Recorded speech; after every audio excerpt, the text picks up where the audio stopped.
కాకినాడ జిల్లా జగ్గంపేటలోని ఎన్టీఆర్ విగ్రహం వద్ద తెలుగుదేశం పార్టీ ఆధ్వర్యంలో నిర్వహిస్తున్న అన్నా క్యాంటీన్ వద్ద ఉప ముఖ్యమంత్రి పవన్ కళ్యాణ్ జన్మదిన వేడుకలు ఘనంగా జరిగాయి. టీడీపీ నాయకులు, అభిమానులు కేక్ కట్ చేసి అభిమానులకు తినిపించారు.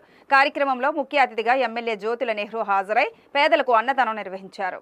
ఈ సందర్భంగా జ్యోతుల నెహ్రూ మాట్లాడుతూ యువతకు నాయకత్వం వహిస్తున్న ఉప ముఖ్యమంత్రి పవన్ కళ్యాణ్ కు పుట్టినరోజు శుభాకాంక్షలు తెలియజేశారు. అధిక వర్షాలతో ప్రజలు ఇబ్బందులు పడుతున్న కారణంగా కేక్ కట్ చేసి జన్మదిన శుభాకాంక్షలు మాత్రమే తెలియజేస్తున్నామని అన్నారు. పవన్ కళ్యాణ్ పుట్టినరోజు పురస్కరించుకొని డొక్క సీతమ్మ అన్నా క్యాంటీన్ ను పవన్ కళ్యాణ్ అభిమానులు ఏర్పాటు చేయడం అభినందనీయమని ఎమ్మెల్యే నెహ్రూ అన్నారు.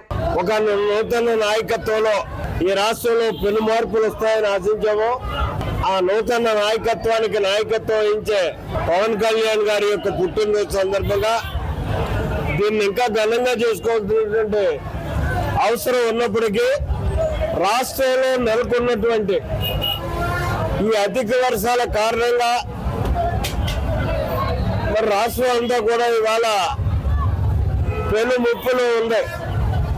ఆ కారణంగానే దీన్ని అంతవంతు మాత్రంగా చేయాలి అని చెప్పి అనుకోవడం, ఆ రకంగానే చేయడం జరిగింది.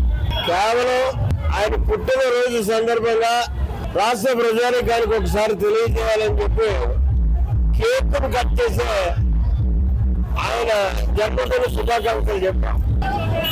ప్రతి సోమవారం మనం ఇక్కడ అన్నా క్యాంటీన్ నిర్వహిస్తున్నాం.